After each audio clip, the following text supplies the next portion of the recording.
ঈশানোদয় তোমালোকৰ বহুতৰে verification message আহি গ'ল। তো এতিয়া কি কৰিবা, বহুতে মোক সুধি আছিল। তো এতিয়া মই ইয়াতে ভিডিঅ' বনাই গোটেই ডিটেইলছখিনি কৈছোঁ। চোৱা, তোমালোকৰ হয়তো ইনষ্টিটিউট লেভেলৰ ভেৰিফিকেশ্যন মেছেজ আহিছে।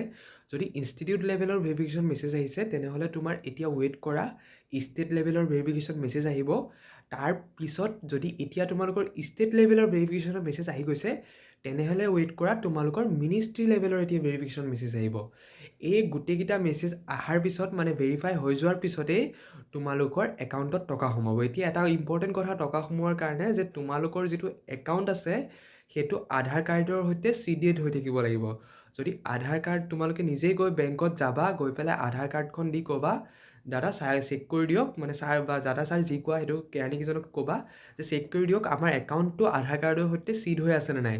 যদি চিডেড হৈ আছে তেতিয়াহে টকা সোমাব, নহ'লে কিন্তু কেতিয়াও টকা নোসোমায়। তো বেংকত যাবাই, গৈ পেলাই কনফাৰ্ম কৰি আহিবা যে একাউণ্টটো চিডেড হৈ আছেনে নাই। কাৰণ চোৱা, তোমালোকৰ ভেৰিফিকেশ্যনো হৈ যাবগৈ, পিছত যদি টকাটো নোসোমায় তোমালোকৰ ভেৰিফিকেশ্যন হয়নো কি লাভ। তো একাউণ্টটো চিডেড আছেনে নাই চাবা। আৰু এটা ইম্পৰ্টেণ্ট কথা, যদি তোমালোকৰ কাৰোবাৰ ৰিজেকশ্যন আহিছে, তাত চেক কৰিবা কি বস্তু ডিফেক্ট আহিছে। তাত লগ ইন কৰিলে দেখায় হা, NSP পৰ্টেলটোত লগ ইন কৰিবা, কোনটো ডকুমেণ্ট তোমালোকৰ ভুল হৈ আছে এনেকুৱা আহি যায়, যে এইটো ৰি আপলোডৰ অপশ্যন আহি যায়, এনেকুৱা কিবা কিবি আহি যায়। তো ৰি আপলোডৰ যদি অপশ্যন আহিছে, চেক কৰা, চেক কৰি ৰি আপলোড কৰা, ডেফিনেটলি চান্স বাঢ়ি যাব তোমালোকৰ পোৱাৰ। তো ৰি আপলোড কৰা, এইখিনিয়ে আছিল মেইন কথা। বাকী একো টেনশ্যন ল'ব নালাগে। টকা তোমালোকে তাৰপিছত কি কৰিব লাগিব, যদি মিনিষ্ট্ৰী লেভেল যেতিয়া ভেৰিফিকেশ্যন হৈ যাব, লিষ্ট মাৰে তোমালোকে চিলেক্টেড হ'লা নে নাই। তাত এনেকুৱা মানে কি দেখাই দিয়ে লগ ইন কৰাৰ লগে লগে, যে তোমালোকে টকা পোৱাৰ কাৰণে চিলেক্ট হ'লা নে নাই।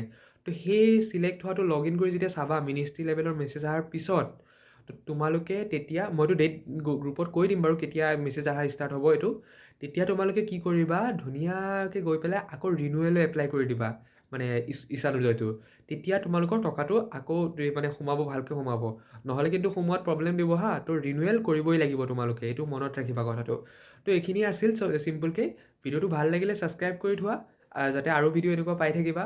আৰু অৰুণোদয় ভিডিঅ' দি আছোঁ, ঘৰৰ মানুহখিনিক ক'বা যদি অৰুণোদয় পোৱা কোনোবা আছে যোগ্য, শ্বেয়াৰ কৰি দিবা। মোৰ ভিডিঅ'টো বাকী ভিডিঅ' এইটো চেনেলতে আছে আপলোড।